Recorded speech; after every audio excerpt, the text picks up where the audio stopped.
अस्सलाम नाज़रीन, सुराबर खताब से मुखातिब है। कुछ आम खबरें हैं आपके सामने रख देते हैं। कौमी सलामती का इजलास जिसमें DGI SPR साहब मौजूद हैं, अता तारर साहब मौजूद हैं, बुरी तरह से फेल हुआ है, बुरी तरह से पिटा है, यह आपके सामने रख देते हैं। फिर नाज़रीन, पाकिस्तानी फौज की जानिब से मजीद बाकायदा से मिसाइल्स हवा में दागे गए हैं, मजीद मिसाइलों का टेस्ट हुआ है और इंडिया के अंदर थरथरी मची हुई है। बैनुल अक़वामी मीडिया खुलकर रिपोर्ट कर रहा है कि एक तरफ मोदी यानी चल्ला कल्ला हुआ है। इस वक्त मोदी, इस वक्त दुनिया भर में ना, अगर कोई बंदा चल्ला कल्ला या बिल्कुल पागल हुआ है या जिसकी दिमागी कैपेसिटी खत्म हो गया, मोदी है। यानी नजर नहीं आ रहा, हाइडिंग में मोदी इस वक्त छुपा हुआ है। असल में नरेंद्र मोदी किसी खार के अंदर दुम दबाकर अपने मुंह के बल नीचे घुसा हुआ है। एक तरफ वो है, दूसरी तरफ जो इंडिया के अंदर हो रहा है, और दूसरी तरफ देखिए पाकिस्तान के अंदर हो ये रहा है कि मिसाइल्स टेस्ट किए जा रहे हैं, मिसाइलों का तजुर्बा किया जा रहा है। यानी यहां से रेडी है कि भाई पटकार मारेंगे, हम तुम्हें मारेंगे और ठीक ठाक तुम्हें दाग लगाकर इस दफा भेजेंगे। इधर ये हो रहा है। इंडिया के अंदर क्या हो रहा है कि जो राफेल जेट तैयारी इन्होंने लिए थे, जंगी जहाज, और राफेल ये कर देगा, राफेल वो कर देगा, इंडिया के अंदर खड़ा होकर इतनी दूर तक मार्च कर सकता है अपोजिशन। राफेल के आगे कह रही है कि आधा किलो नींबू और मिर्चे लटकाएं, यानी राफेल के आगे आप नींबू और मिर्चे लटकाएं। ये भी खबर आपके सामने रखते हैं। फिर नाज़रीन, कुछ और चीजें, इंडिया ने पानी बंद कर दिया दरिया के ऊपर। इसका हल क्या है? क्या पाकिस्तान अटैक करेगा? पाकिस्तान इस मामले को किस तरह से सुलझाएगा? क्या पाकिस्तान के अंदर इस वक्त हुकूमत के अंदर इतना पॉलिटिकल कैपिटल या फिर इतनी समझ या कैपेसिटी है कि ये इस पानी के मसले को इंटरनेशनली लॉबिंग के जरिए डिप्लोमेटिक तरीके से हल करवा सकती है? ये भी कुछ आंतरिक सवाल थे। मजीद कुछ खबरें LOC के ऊपर क्या हो रहा है वो भी आपके सामने रखते हैं, लेकिन पहले ये आप तस्वीर देखें। ये अपोजिशन लीडर है, इंडिया के अंदर बड़ी प्रोमिनेंट शख्सियत है। इन्होंने राफेल उठाया हुआ है मोदी का, और मोदी के राफेल के आगे इन्होंने लींबू और मिर्चें लटकाई हुई हैं, और ये कहते हैं कि मोदी तू अपने राफेल के आगे लींबू और मिर्चें लटका दे, चूंकि तेरे बस की बात नहीं। देखें हुआ क्या है, इंडिया ने एक हाइप बनाई और इंडिया इस वक्त एक एम्बैरेसमेंट पूरी दुनिया में बन चुका है। यानी नरेंद्र मोदी जैसा फटीचर, और जितना इस बंदे ने दुआ मारा है, जितना ये बंदा डरा है, या जितना बुज़दिल मोदी निकला है, इतना शायद ही कोई, यानी पाकिस्तान के अंदर यकीन माने जो सड़कों के ऊपर से वो चुन रहे होते हैं, वो भी उनसे भी अगर कोई पूछे ना, इस मोदी बुज़दिल है, वो डरा हुआ, वो सहमा हुआ है, वो दुबका हुआ है, और उसके अंदर सकत नहीं है।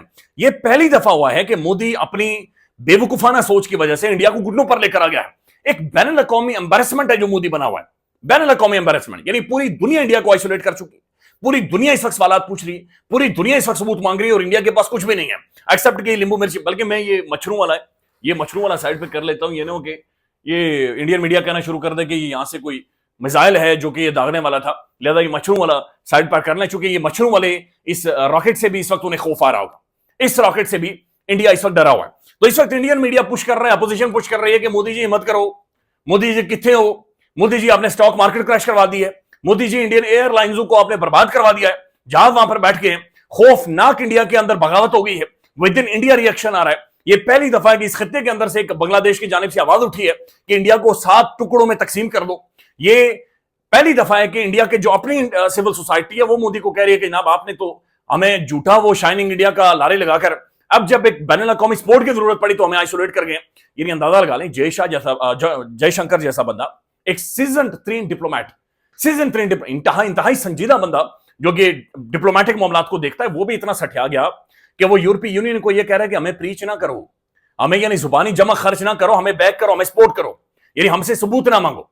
तो ये शो कर रहा है कि मेंटल स्टेट जो इस वक्त बीजेपी गवर्नमेंट की है, मेंटल स्टेट जो इंडियन गवर्नमेंट की है, विद इन इंडिया ये सारी सूरत बनी हुई है। और दूसरी तरफ नाज़रीन, ये पाकिस्तान के अंदर क्या हो रहा है ये मैं आपके सामने रख देता हूं। BBC रिपोर्ट कर रहा है, इंडस मिशन, इंडस मश्क, अब्दाली मिसाइल के बाद पाकिस्तान का 120 किलोमीटर दूर तक मार करने वाला फतह सीरीज का मिसाइल का कामयाब तजुर्बा।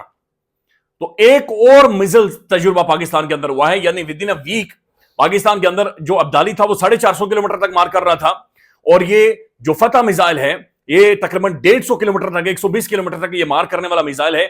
With in a week 2 successful मिसाइलों के तजुर्बे पाकिस्तान ने किए हैं।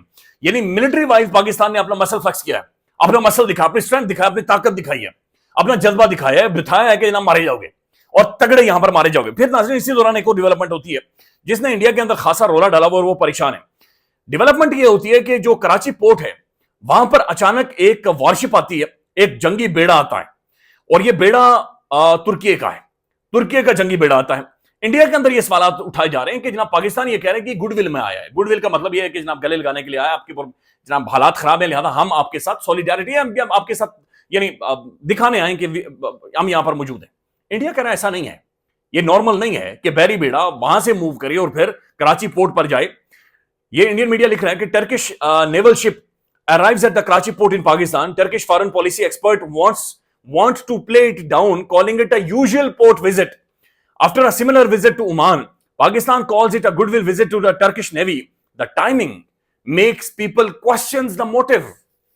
इंडियन मीडिया कह रहा है कि नहीं, ये जो तुर्की का जो फॉरेन ऑफिस है वो ये कह रहा है कि ना ये एक यूजुअल मामूल की एक्सरसाइज है। इंडिया ये कह रहा है कि नहीं, ये मामूली वक्त नहीं है, ये गैर मामूली वक्त है। जब पाकिस्तान समुद्रों के अंदर मशक़ें कर रहा है, इंडिया समुद्र के अंदर मशक़ें कर रहा है, हमारा रेडार सिस्टम एक्टिव है, हमारा मिसाइल सिस्टम एक्टिव है, हमारी एयरफोर्स जंगी जहाज हवा में मौजूद है, हम मिसाइल्स का तजुर्बा कर रहे हैं। ऐसे टाइम में जो तुर्की के जो वॉरशिप है इधर जा रही है, ये गैर मामूली है, ये आम चीज नहीं है। तो ये भी इंडिया के अंदर अलार्म उठा रही है। नाज़रीन, एक और खबर है, और ये खबर पाकिस्तान के अंदरूनी मामलात के हवाले से है। कल जो डेवलपमेंट होती है कौमी सलामती के हवाले से, DGISPR खुद मौजूद होते हैं, और फिर अता इन्होंने ब्रीफिंग करनी थी और तमाम तर पॉलिटिकल पार्टीज को एट स्टेक लेना था। नाज़रीन, इसमें ये बुरी तरह से पिट गई है, ये बुरी तरह से फेल हो गई, और रियलिटी ये है कि इसके अंदर से कुछ भी नहीं निकला। यानी इसके अंदर इमरान खान मौजूद नहीं है, इसके अंदर तहरीक इंसाफ मौजूद नहीं है, इसके अंदर मौलाना फजलुर रहमान मौजूद नहीं है, इसके अंदर हुकूमत के लोग खुद मौजूद, यानी शहबाज शरीफ मौजूद नहीं है, नवाज शरीफ मौजूद नहीं है, फजलुर रहमान साहब मौजूद नहीं है, बिलावल भुट्टो सरदारी मौजूद नहीं है, तो कोई भी बंदा मौजूद नहीं है। तो ये कौन सा नेशनल लेवल का कॉन्सेंसस था जो कि हुआ है? ये कौन सी पॉलिटिकल पार्टीज थी फिर वहां पर बैठी हैं? 3 जो पॉलिटिकल पार्टीज है वो हुकूमत के अंदर मौजूद है, वो तो मौजूद है, और उनकी भी सेकंड और टर्शरी लीडरशिप वहां पर मौजूद है। यानी कोई भी काबिल जिक्र पॉलिटिशियन वहां पर मौजूद नहीं है।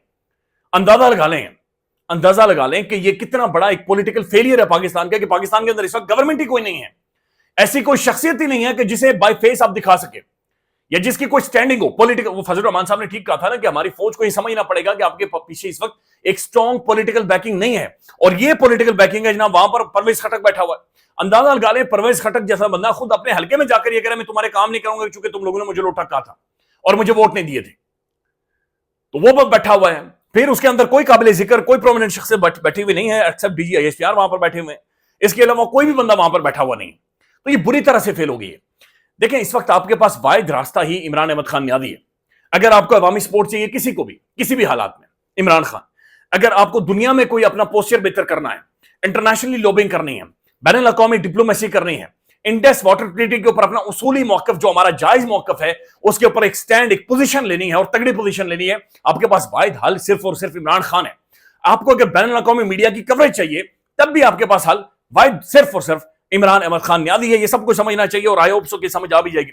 नाज़रीन, दूसरी तरफ डेवलपमेंट ये हुई है कि अमेरिका ने ट्रैवल एडवाइजरी जारी कर दी है, और अमेरिकन ट्रैवल एडवाइजरी के मुताबिक अमेरिकन कोई भी शहरी ना इंडिया जाए ना पाकिस्तान जाए, और ये बड़े क्रूशियल टाइम में जारी हुई है। आपको इससे पहले याद होगा कि जब जाफर एक्सप्रेस हुआ था बलूचिस्तान में, उस दौरान अमेरिका ने ट्रैवल एडवाइजरी 2 दिन पहले जारी की थी, 2 दिन पहले जारी की थी, और उसके बाद जाफर एक्सप्रेस हाईजैक हुआ था। लिहाजा अमेरिका अगर अपने शहरियों के लिए ये ट्रैवल एडवाइजरी जारी कर रहा है तो इट मीन्स समथिंग सीरियस है जो कि हो रहा है, और जो कि हैपन भी हो रहा है, और ऑब्वियसली इसी तरह की चीजें जो कि हो रही हैं।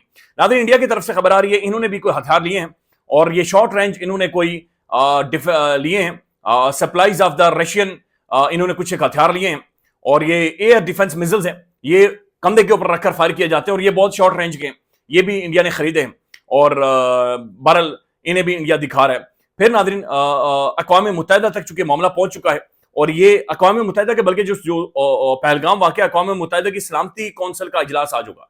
ये हंगामी इजलास है, ये एक्स्ट्राऑर्डिनरी इजलास है, ये बड़ा अहम तरीन इजलास है, और इससे पहले इस इजलास ने ही जो पहलगाम के अंदर हुआ था उसे एक डिस्प्यूटेड टेरिटरी करार दिया था, इंडिया के ऊपर अटैक नहीं कहा था कि ये इंडिया के ऊपर हमला किसी भी तौर पर नहीं है। जो नाज़रीन परेशान कुल खबर है वो ये है कि भारत ने सिंध तास मुआहदे की खिलाफ वर्जी करते हुए दरियाए चनाब पर ये जो डैम है इस पर 90% पानी रोक दिया है, और ये ज़ाहिर हमारे खाते में आता है। इसके ऊपर इन्होंने एक डैम बनाया है, और उसका 90% पानी पाकिस्तान के दरियाओं का इन्होंने रोक दिया है। अक़वाम मुत्तहिदा की सलामती कौंसिल का इजलास तलब कर लिया गया। देखिए, ये अक़वाम मुत्तहिदा यूनाइटेड नेशन जो है, इससे पहले इसके जो पेरेंट ऑर्गेनाइजेशन थी वो थी league of Nations. League of nation के बारे में अल्लामा इकबाल के ये अल्फाज थे कि ये कफन चोरों की महफिल है। इस वक्त जो अक़वाम मुत्तहिदा है या सिक्योरिटी काउंसिल है, ये आपको उसूली रेजोल्यूशन तो पास कर देगा, उसूली मौक़िफ़ तो आपके साथ होगा, लेकिन ये स्टैंड नहीं कर सकते। आपको इस डैम को तोड़ना पड़ेगा, और हमें इस डैम पर हमला करना चाहिए। देखिए, पाकिस्तान के सर्वाइवल का मामला, ऐसा नहीं हो सकता कि हम हमेशा से सिर्फ इंडिया का इंतजार करें कि वो चढ़ दौड़ेगा और उसके बाद जाकर हम जवाब देंगे। हमें अग्रेसिव एक नेशनल सिक्योरिटी के मामले के ऊपर अमल दरामद करवाना होगा। यानी ऐसा नहीं हो सकता कि हमारे दरियाओं का एक एक करके वो पानी, अभी मैं देख रहा था इंडियन टुडे की खबर है, वो कह रहे हैं कि जनाब 6 जो मजीद डैम्स हैं वो वॉर फुटिंग के ऊपर बनाए जाएंगे, फौरन बनाए जाएंगे। हमारे पास वाहिद रास्ता यह है कि हम इन डैमों को तोड़ें, हम इनके ऊपर स्ट्राइक करें, हमारे जंगी जहाज इनके ऊपर स्ट्राइक करें। अक़वाम मुत्तहिदा डिप्लोमेटिकली या इंडस वाटर कमीशन ये इन चीजों को मैनेज नहीं कर सकता। पानी पुल्लू के ऊपर से बह चुका है। We have to be aggressive.